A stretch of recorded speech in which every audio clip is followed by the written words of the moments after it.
자, 지금부터 또 금강경 수업을 시작하겠습니다.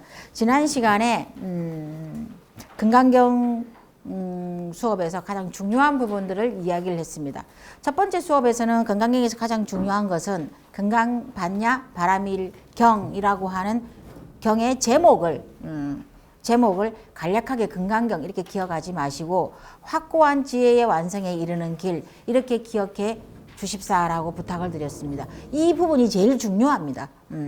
뭐 안한존자가 어떻고 뭐 어떻고 뭐 사위성이 어떻고 이런 것들은 다 주변적인 이야기라면 우리가 지금 앞으로 몇 달 동안 배우게 될 금강반야 바라밀경이라고 하는 경전의 제목을 한글로 번역했을 때 어떻게 되느냐, 확고한 지혜의 완성에 이르는 길, 이렇게 좀 이해를 기억을 해 놓으시면 여러분들이 누구라도 누가 금강경이 뭐요?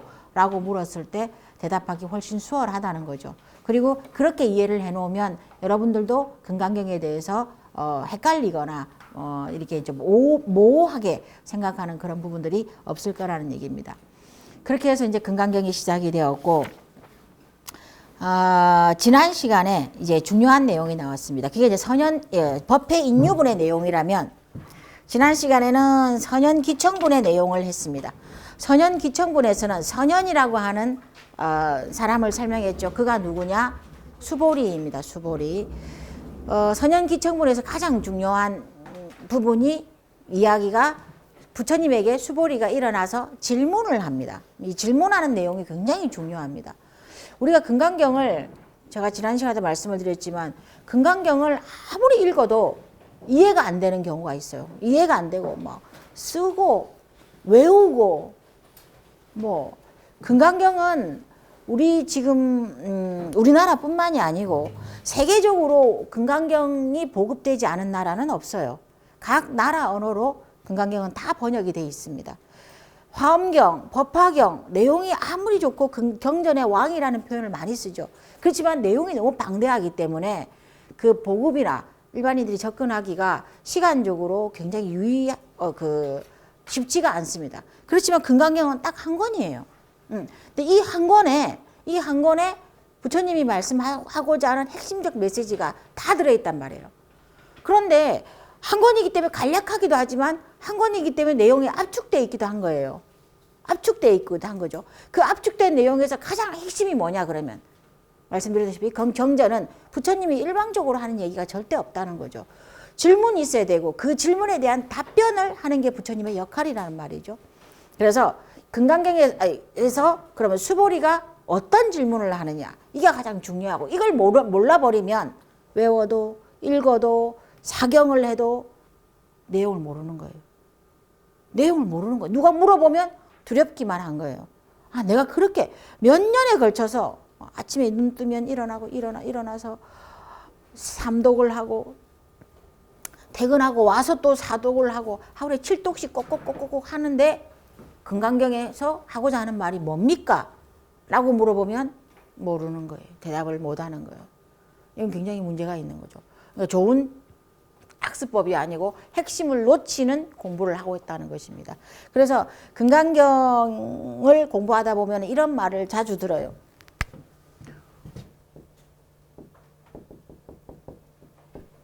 고풍우모하고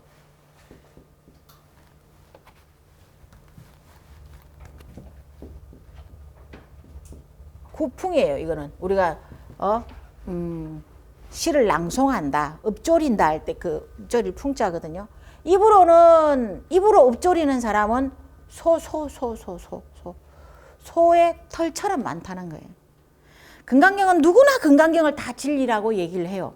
그거는 불교를 믿는 사람이든 불교를 믿지 않는 사람이든 우리 시대에 그리고 인류가 문명을 이룩한 이후로 불교의 경전이 세계 각국으로 시기에 다르게 각각 다른 시기에 각 나라별로 펴져나갔지만 금강경을 읽고 금강경의 내용을 알고 나서 금강경이 진리라고 말하지 않는 사람은 없어요. 종교는 다를 수 있어요.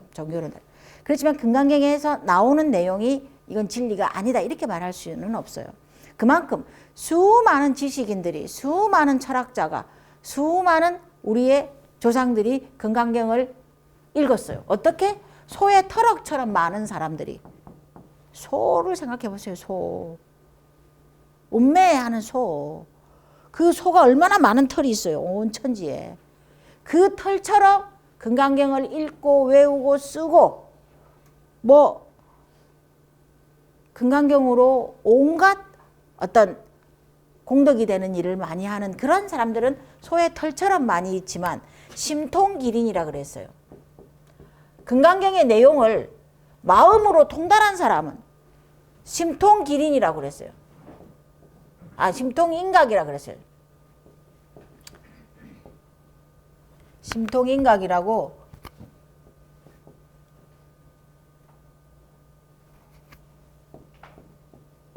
요 인자가 기린이에요. 기린. 여기다가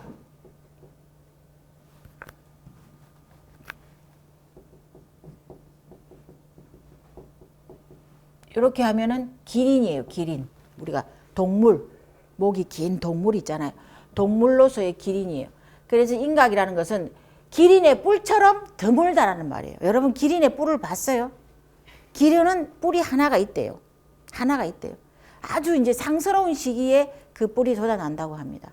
상황이 나타났다거나 아주 세상에 드문 일이 생겼을 때 그 기린의 뿔이 보인다고 하거든요. 그러니까 보통은 잘 안 보이는 거죠. 우리는 기린이 뿔이 없는 상태를 동물원에 가면 항상 보죠. 근데 이 말은 금강경의 내용을 마음으로 통달하는 사람, 입으로 외우는 사람은 수천, 수만, 수억이라는 말이에요. 수억 명이 금강경을 아침마다 읽고 저녁마다 읽고 쓰고 하지만 그런 사람들은 소의 털처럼 많지만 마음으로 금강경의 내용을 정말로 부처님이 우리에게 알려주고자 하는 금강경의 내용을 이해한 사람은 기린의 뿔처럼 드물다라는 거예요. 근데 그 이유가 뭐냐? 핵심을 모르기 때문에 그래요. 제가 금강경을 수없이 좀 강의를 해보고 했는데 금강경의 핵심은 1분부터 5분까지만 잘 보면 돼요. 잘 보면은 금강경의 대체적인 내용이 다 질문이 나오고 답변이 나오고 그리고 그 다음부터는 결론이 나와요. 5분에 가서는 결론이 나요. 결론이 나오고 그 다음에 정신희우분, 6분 정신희우분에 가서부터는 이제는 부처님이 거기에 대한 부가적 설명을 하는 게 금강경의 구조란 말이에요. 그래서 우리가 지난 시간에 제2분 선현기천군에서 했던 내용이 뭐냐? 수보리가 부처님한테 질문을 드리는 내용이에요. 수보리의 질문은 이렇습니다. 첫 번째 수보리의 질문은 운하주. 자, 어떻게 살아야 합니까? 여러분 이제 거기를 한번 보십시오. 원문에서 17페이지에서 세존이시여 세 번째 줄에 보시면 세존이시여 부처님이시여 선남자 선여인이 지난 시간에 설명을 했죠. 선남자 굴라푸트라라는 선남자, 선여인 굴라뚜이타라고 하는 선여인. 그러니까 좋은 가문에 태어나서 좋은 교육을 받고 좋은 성정을 지닌 사람들 중에서 불교를 믿고자 하는 사람이 선남자 선여인이에요. 그런 사람들이 만약에 안욕따라 삼약 삼보리심이라고 하는 가장 높고 바른 부처님의 가르침을 배우고자 하는 사람은 그 마음을, 그러니까 보세요. 보리심을 바란 사람이에요. 안욕따라 삼약 삼보리심이에요. 우리가 발심 그러잖아요. 발심했다. 어떤 내가 좀 더 지금보다 더 나은 선한 인간으로 나아가기 위해서 마음을 바꾼 상태를 발심이라 그래요. 발심. 그러니까 이 발심은 아무 때나 쓰는 말이 아니에요. 여기에는 발보리심이라고 하는 말이 생략되어 있는 거예요. 발보리. 깨달음으로 나아가고자 하는 마음을 일으켰다. 이 뜻이란 말이에요. 발심이라는 말이. 근데 이걸 전체적으로 다 하면은 안욕따라 삼약 삼보리심이라는 말이에요. 그래서 그 마음을 일으킨 선남자 선여인은 첫 번째 거기 나와 있죠. 자, 운하주 어떻게 살아야 합니까? 번역이 이렇게 된다는 거죠. 어떻게 살아야 합니까? 이 주자를 살다. 우리가 거주하는 주소, 주거지 이런 것처럼 살다라는 뜻으로 번역을 하는 거죠. 어떻게 살아야 할까요? 우리가 부처님을 만나게 되면 지금 만약에 우리가 살고 있는 이 세상에 부처님이 나타나셨다. 뭘 물으십니까? 뭘 물어야 됩니까? 부처님 코로나 언제 끝나나요? 아니면 뭐 부처님 뭐 이 세상은 끝이 있나요? 없나요? 이런 걸 질문한 사람이 있어요. 부처님 시대에도. 이 세상은 영원합니까? 영원하지 않습니까? 깨닫고 난 이후에는 이 세상은 어떻게 됩니까? 이런 것들을 부처님한테 질문하는 사람들도 있었어요. 우리는 이 세상에, 우리가 지금 만약에 지금 내가 살고 있는 21세기에 부처님이 계시다, 오셨다. 그럼 뭘 질문하겠어요? 똑같아요. 똑같아요. 우리는 어떻게 살아야 됩니까? 부처님의 제자로 부처님의 가르침을 배우는 사람들은 마땅히, 응이라고 하는 건 마땅히죠. 마땅히 운하라는 것은 어떻게 라고는 의문사로 보시면 되고, 어떻게 사는 것이 바르게 부처님의 법에 맞게 사는 것입니까? 라고 질문을 합니다. 부처님 수보리가. 두 번째 질문은 운하 항복기심이에요.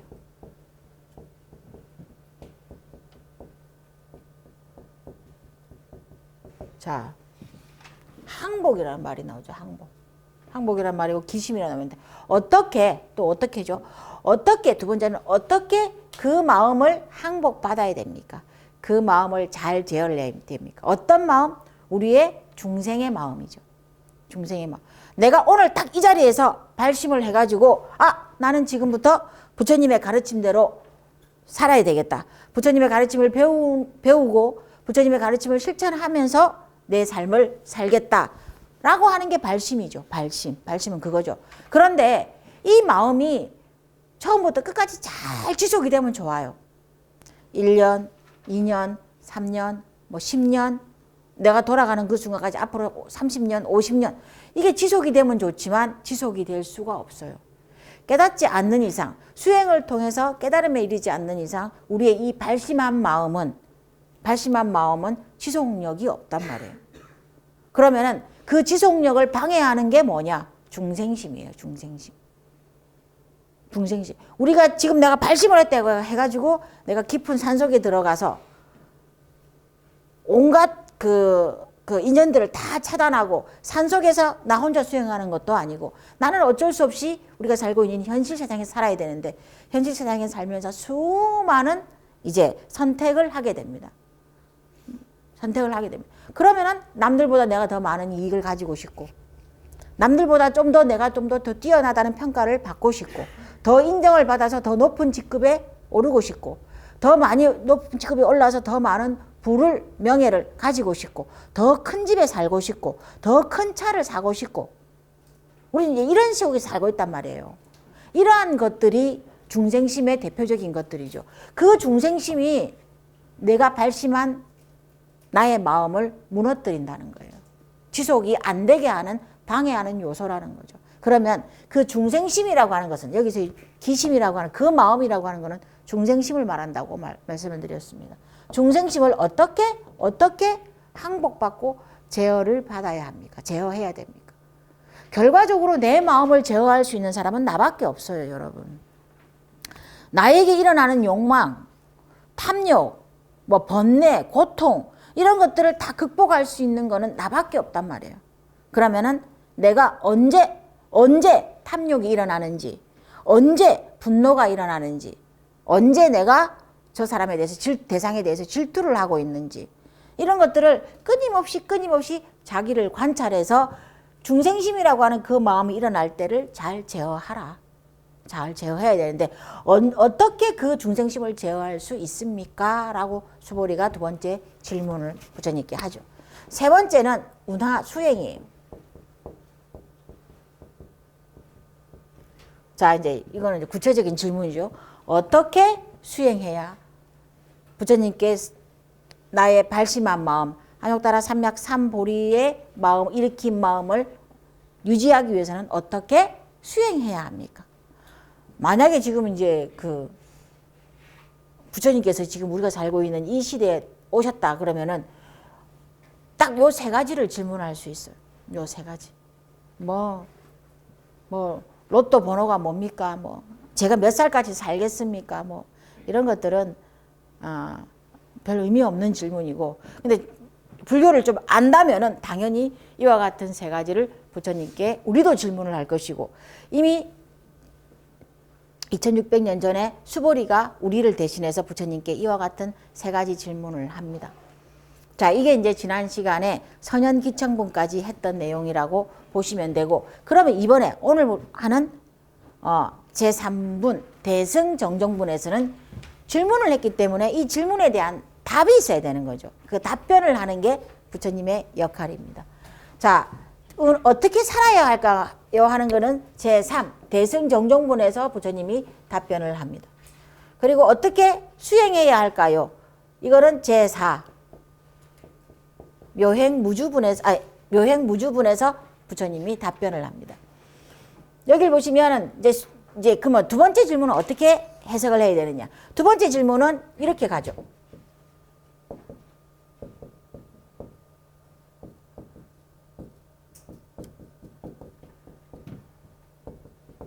이렇게 갑니다.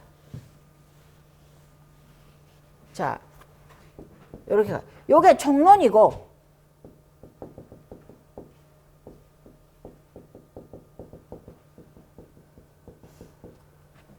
자, 요거를 각각 하나를 강론이라고 얘기를 해요. 강론.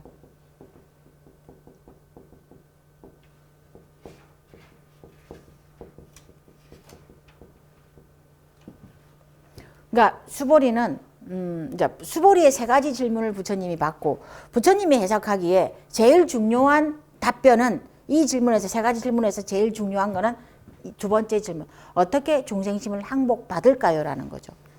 중생심을 항복받으면 자, 어떻게 사는 방법이 나와요?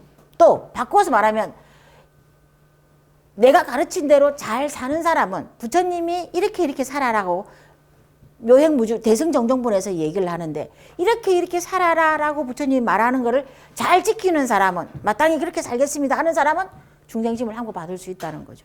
그러니까 중생심을 항복받은 사람이 중생심을 일으키지 않는 사람이 부처님이 말하지 않는 대로 부처님이 말한 대로 살지 않을 수 없다는 거예요. 부처님이 가르친 대로 반드시 살게 돼 있다는 거예요. 그러니까 중생심을 항복받는 일이 가장 급선무라는 거예요. 급선무. 그래서 이렇게 하면은 중생심을 항복받고 중생심을 항복받으면 자, 내가 말하는 대로 살 수 있다. 이렇게 살아라 라고 얘기를 하고 그 다음에 또 하나 이렇게 어떻게 수행해야 될까요? 하고 질문을 했을 때 수행을 부처님이 시키는 대로 수행을 잘 하는 사람이 중생심을 먼저 욕망이라고 하는 그 중생심을 먼저 일으키고 살지 않는다는 거예요. 그렇기 때문에 이 중생심이라고 하는 그걸 잘 항복받은 사람은 부처님이 말한 대로 살고 부처님이 말한 대로 수행한다 이거죠.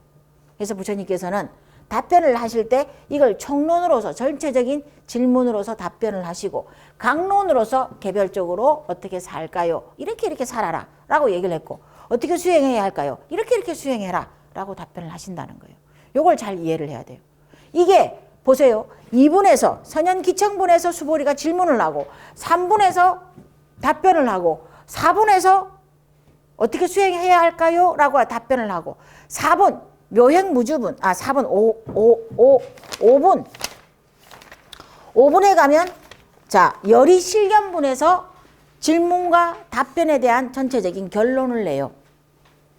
열의실견분에서. 그래서 열의실견분에서 뭐가 나오느냐? 금강경의 첫 번째 사구계가 등장을 해요. 여러분. 금강경의 첫 번째 사구계가 거기 나오잖아요. 24페이지 보면 범소유상이 계시허망이고 약견재상비상이면 즉견열애라 라고 하는 금강경의 첫 번째 사구계가 등장을 하는 것으로 금강경은 끝나도 좋아요. 제가 보기에. 이제 할 말 다 했어요. 질문했고 답변했고 결론까지 냈단 말이에요. 더 이상 뭐가 있어야 돼요.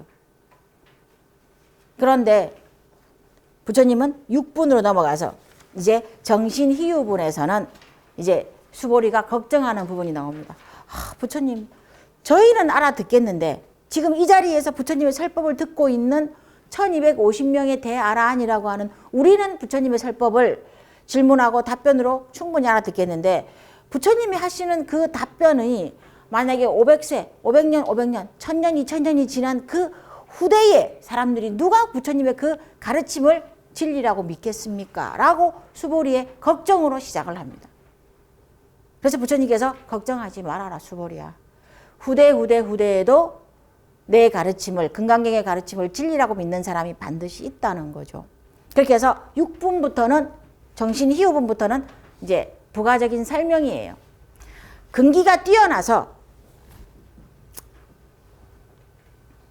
오랜 시간 동안 수행을 한 힘이 있고, 근기가 공부를 한 어떤 그 공덕도 있고 수행에 힘이 있는 사람은 한 번 말하면 알아듣는다는 거죠.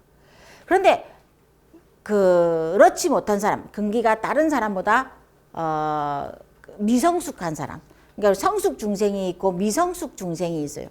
이제 그게 이제 원각경의 표현이고 능언경에서도 그렇게 얘기를 하는데, 성근 미소 중생, 성근 미소 중생이라고 얘기해요. 성근이 미약하거나 작은 중생들을 위해서 부처님이 6분 이후부터는 이렇게도 이런 방법으로 설명을 하고 저런 방법으로 비유를 들고 각가지의 방법을 동원해서 32분까지 금강경의 요 질문과 답변의 내용을 이해시키기 위해서 하는 부분이라고 생각을 하시면 된다는 거예요.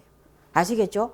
그래서 금강경의 구조가 이렇게 진행이 될 거다라는 것을 여러분이 좀 이제 아시면 되고, 그러면은 이제 요 어떻게 살아야 합니까? 어떻게 살아야 합니까? 라고 하는 질문에 답변을 보자면, 첫 번째, 이제 제3대승정정분에서 얘기를 해요. 부처님께서는 이렇게 살아라고 답변을 합니다. 첫 번째, 주광대심이.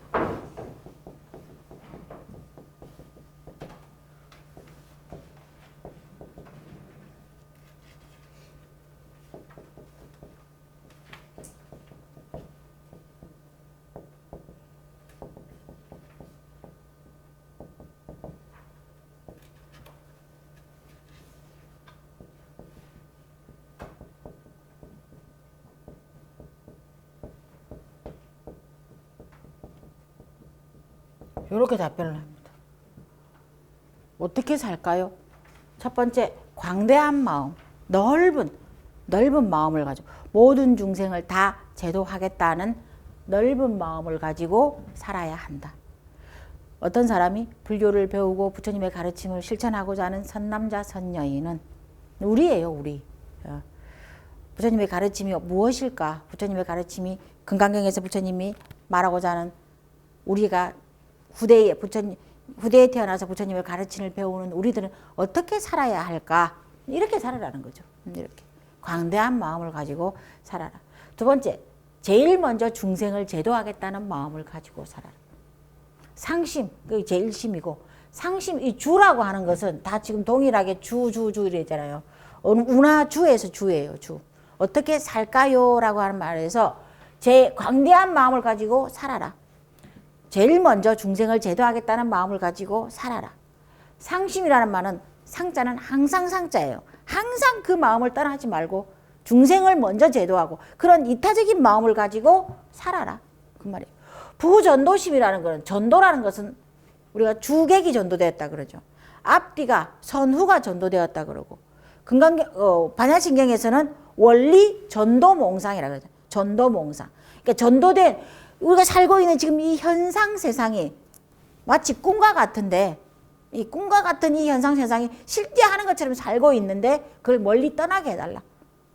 현실과 꿈을 우리가 지금 분간하지 못하고 있는 우리의 삶을 전도된 삶이라고 하는데, 그 전도라는 것은 그 전도를 말하는 거죠. 그래서 전도되지 않게 살게 해달라. 그러니까 중생을 먼저 제도하는 것보다 내가 먼저 더 큰 이익을 가지려고 나의 아상, 내가 더 소중하고 나의 이익이 더 중요하고 이렇게 하는 아상을 부리는 나로서 살지 않게 해달라.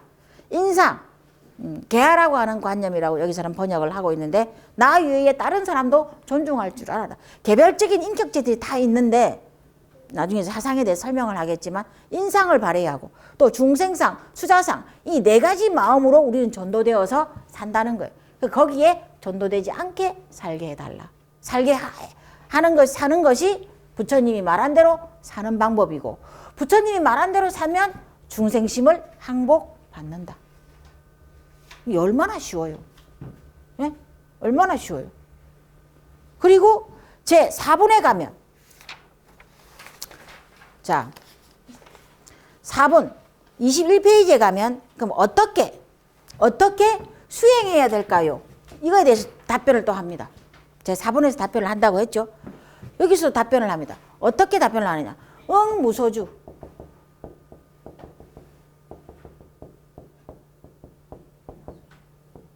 거기 첫 번째 줄에 나와 있죠.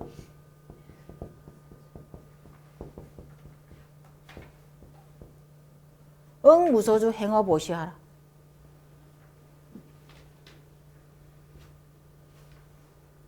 행어 보시하라. 이렇게 수행하면 부처님이 말한 중생심을 한복 받는다. 금강경이 얼마나 간단하고 쉬워요, 여러분. 이것만 알면은 이제 우리의 방향성은 정해지는 거예요. 난 이렇게 살겠다고 생각하면 되는 거예요. 이렇게 살겠다. 또 이렇게 살고 있는지 내가 끊임없이 나를 점검하면 되는 거예요. 그럼 설사 지금은 그렇게 못 산다 할지라도 또 잠깐씩 광대한 마음보다 또 제1심, 중생을 먼저 생각하는 마음보다 다른 타인을 먼저 생각하는 마음보다 나의 욕심이 일어난다 할지라도 나는 나를 점검하고 있기 때문에 아, 나에게 또 욕망이 일어나는구나. 내가 또 아상을 가지고 있구나. 라는 마음이 일어날 때 그걸 점검하고 제어할 수 있다는 거예요. 이렇게 살면은 중생심을 항복받아서 중생심이 욕망이라고 하는 탐, 진, 치.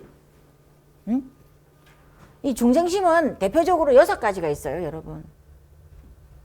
이 기심을 제가 중생심이라고 얘기를 했는데 중생심은 우리가 그냥 뭉뚱그려서 통틀어서 중생심 이렇게 얘기하지만 중생심은 그렇게 단순한 게 아니에요. 굉장히 복잡하고 굉장히 다양하고 우리의 어떤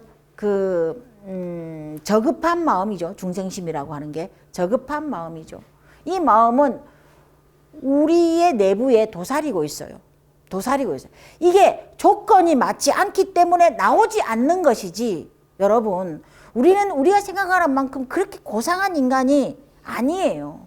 우리 내부에는 그런 저급한 심리를 다 가지고 있단 말이에요. 지금은 내가 사회적 지위가 낮기 때문에 갑질을 안 하는 거예요, 여러분. 예? 사회적 지위도 있고 명예도 있고 또 적당한 재산을 갖추고 있고 이래 보세요. 우리도 누구 못지않게 우리도 갑질을 할 사람이란 말이에요. 그거 있잖아요. 백화점 가가지고 지하 3층 주차장 가가지고 3층 주차장에서 주차 안내하시는 그 분들한테 무릎 꿇려놓고 말이야. 막 이렇게 하시는 분들 있잖아요. 그런 사모님들 있잖아요. 아이고, 왜 사람이 저래 하죠. 나도 그럴 수 있다는 거예요. 나도.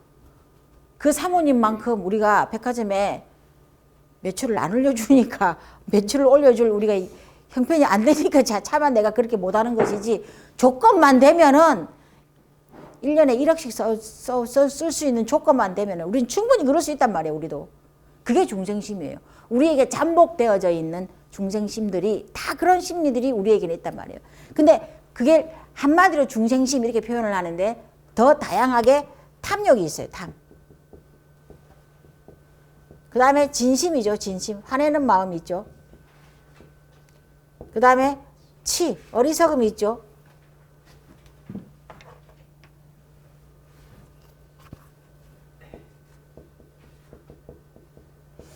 그 다음에 교만이 있어요. 교만.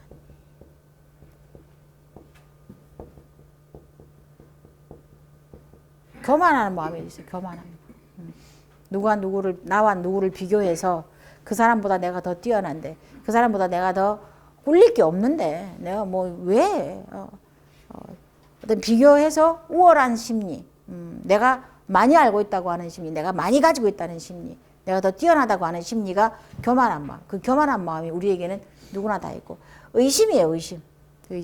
진리에 대한 의심이에요. 아무리 성인의 진리를 얘기를 해도 들리지 않아요. 의심부터 합니다. 저게 진리일까? 저게 맞는 말일까? 성인의 진리임에도 불구하고 항상 의심을 합니다. 그 다음에 견이 있어요. 잘못된 사견, 자기의 견해를 고집합니다. 자기의 견해를. 내 생각에는 말이야. 나는 이렇게 알고 이것이 정당 이 방법이 가장 좋은 방법이에요. 이게 합리적이에요. 자기의 견해를 고집하. 이 탐진치 만의견이라고 하는 6가지가 중생의 대표적인 중생심이에요. 이게 다 우리 다 가지고 있어요. 잠복되어 있다고 얘기했잖아요. 조건이 맞지 않기 때문에 이게 밖으로 확 드러나지는 않아요. 그래서 우리는 착각을 해요. 내가 마치 탐욕이 없는 사람인 것처럼, 내가 마치 화를 잘 내지 않는 사람인 것처럼, 내가 사리분별을 잘하고 순리를 잘 아는 어리석지 않은 사람인 것처럼. 어떻게 사람이 그렇게 교만할 수가 있어? 난 전혀 교만하지 않아. 천만의 말씀. 둘째 가라면 서럽게 교만해요. 둘째 가라면.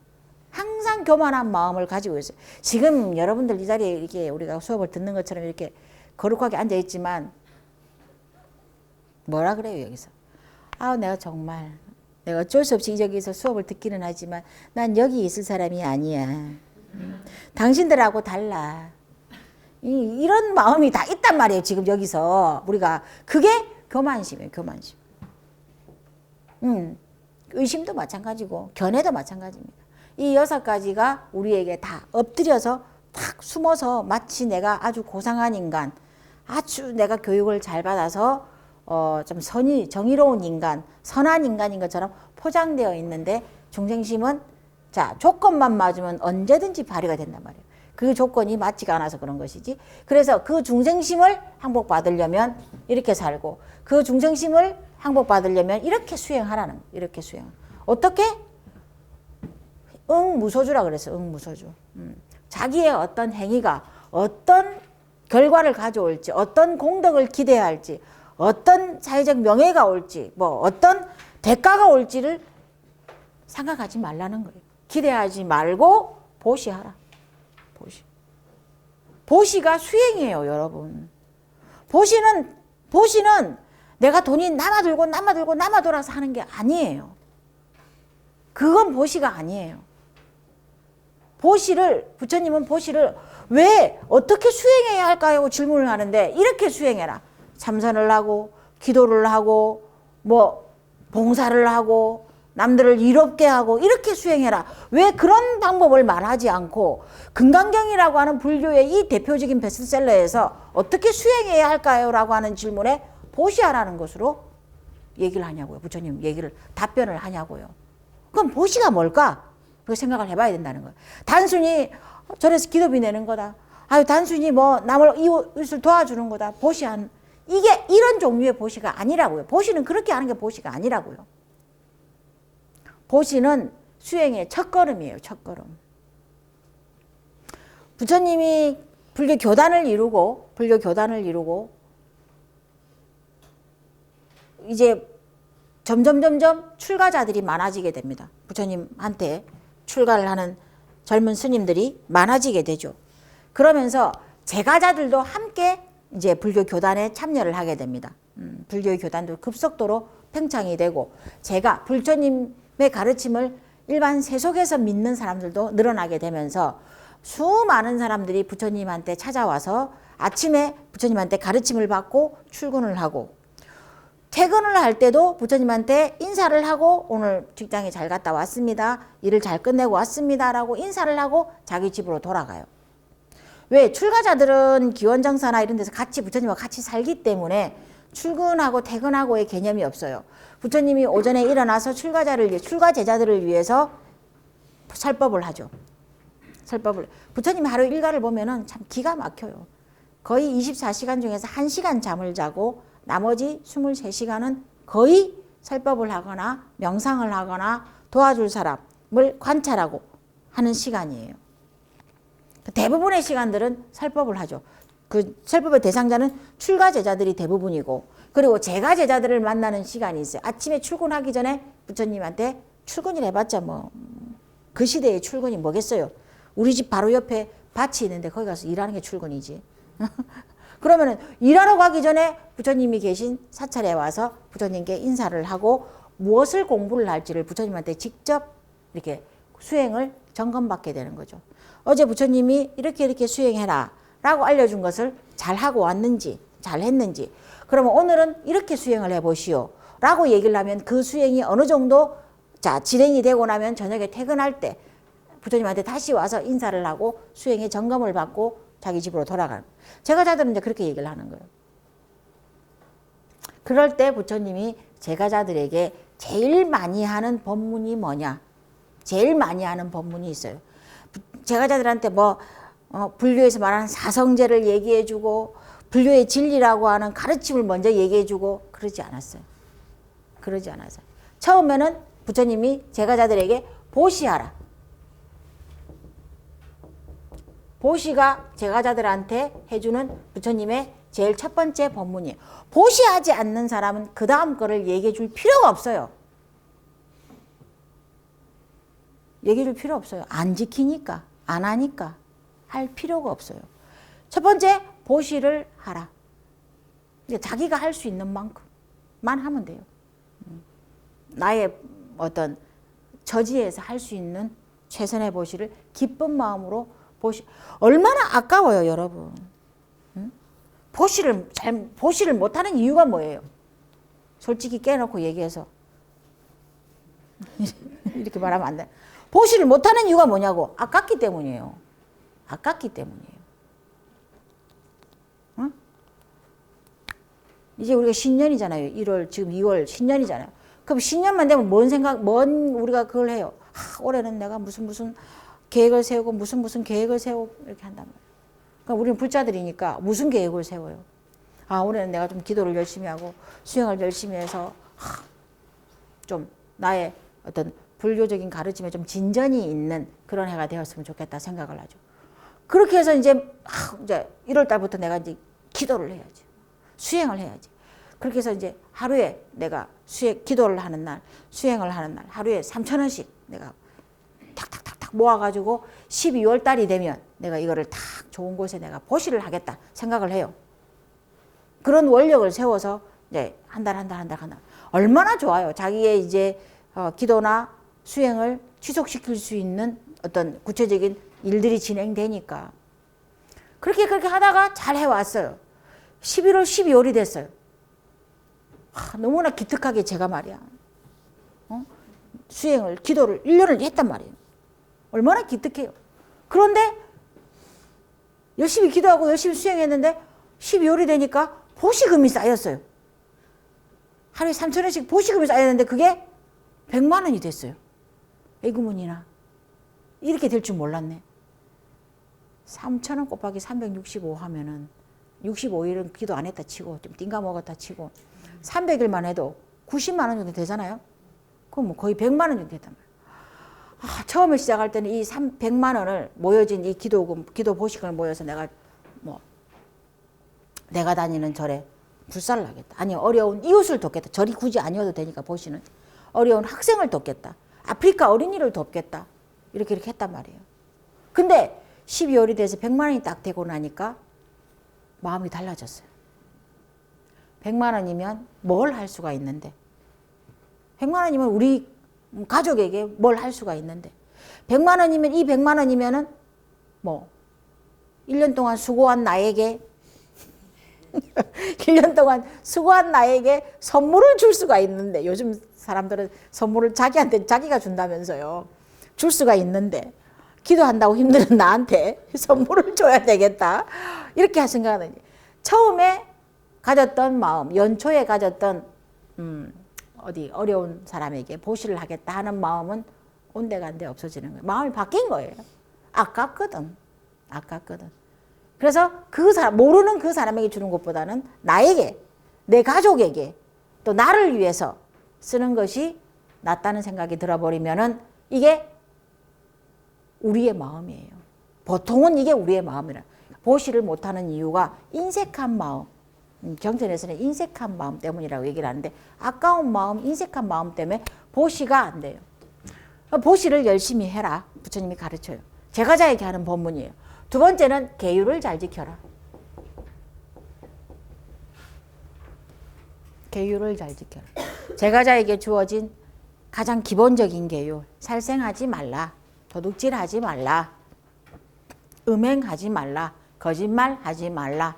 라고 하는 계율을 잘 지키고 있는지 부처님이 항상 점검해요. 항상 점검해요. 그 다음에 세 번째가 되면은 출가하라고 얘기를 해요. 보시를 잘하는 사람, 보시를 잘하고 있는지를 부처님이 항상 점검하고, 보시를 잘하는 사람이면 그 다음에 계율을 잘 지키는지를 항상 그 사람이 또 점검을 해요. 그러면 보시도 잘하고 계율도 잘 지킨다. 그러면 그 사람에게 출가하라고 얘기를 해요. 출가하라. 그러면 출가가 안 된다. 그때 부처님이 출가가 할 수 없잖아요. 가족도 있고 뭐 사회 활동도 있고 안 되면 그때 부처님이 사성제를 얘기를 해요.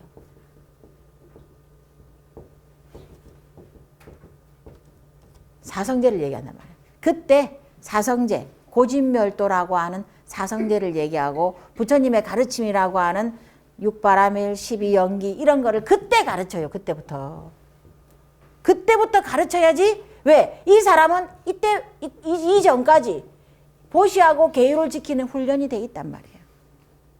이런 사람에게 부처님의 가르침을 가르쳐야지 부처님의 가르침을 받아들이고 자기의 삶으로 받아들이고 그 받아들인 가르침이 자기의 삶이 되어서 살아가는 거예요. 이런 사람은 굳이 출가를 안 해도 되니까. 출가를 하나 안 하나 부처님의 가르침대로 살아가니까. 아주 부처님의 만족스러운 제자가 되는 거죠. 처음부터 사성제니 팔정도니 뭐 육바람이 이런 거 안 가르친단 말이에요. 소용이 없어요. 가르쳐봤자. 보시를 하지 않는 사람에게, 계율을 지키지 않는 사람에게 그런 가르침은 아무 소용이 없어요. 그렇기 때문에 부처님이 어떻게 수행해야 합니까? 라고 했을 때 왜 보시를 수행에 제일 처음으로 들었는지, 그것도 금강경처럼 이렇게 많은 사람들이 진리라고 칭송하고 불교의 영원한 베스트셀러라고 하는 이 금강경에서 제일 먼저 나오는 수행의 방법이 보시란 말이에요. 굉장히 상징적인 의미가 많은 부분이에요.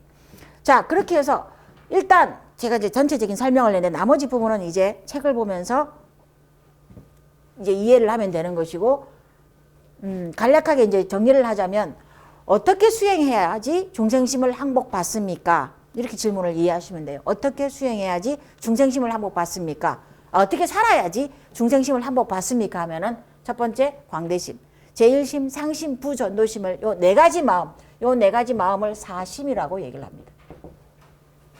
근데 이러한 분류는 제가 한 게 아니고 당나라 때 규봉종밀이라고 하는 스님이 이미 자기가 금강경을 공부하면서 금강경의 내용을 가지고 연구를 해보니 금강경은 이런 구조를 가지고 있다라고 분류를 한 겁니다. 그래서 규봉종밀 스님이 이 네 가지 마음을 사심이라고 얘기를 했어요. 이렇게 살면은 중생심을 항복받는다. 또, 자, 어떻게 수행해야 할까요? 보시를 수행의 방법으로, 최선의 수행의 방법으로 살아가면 중생심을 항복받는다. 이게 수보리의 질문이고 부처님의 답변입니다. 여기까지가 제4분 대승정종분의 내용으로 이어질 겁니다.